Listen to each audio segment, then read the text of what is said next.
So Rob, what do you think, can you give us some information on what are some of the do's and don'ts of using one of the Arrowhead breakers? Absolutely.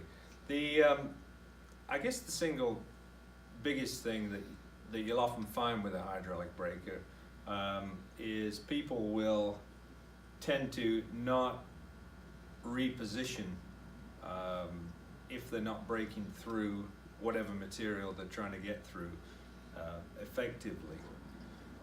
What we always say typically is to never brake continuously for more than 30 seconds.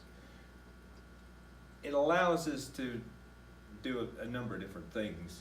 You never want to cycle the breaker consistently, because what we're always trying to do is get to a situation where we can brake straight up and down as much as possible.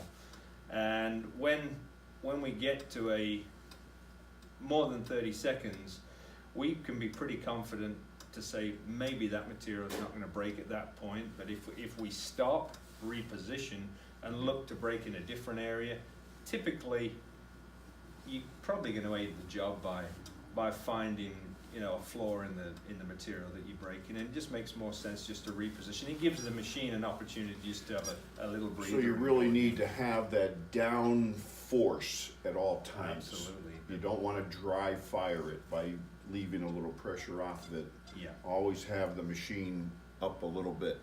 Yeah, I mean, that's a great point. The fact is, when you have effective downforce, you get all the energy from the breaker actually going into the work.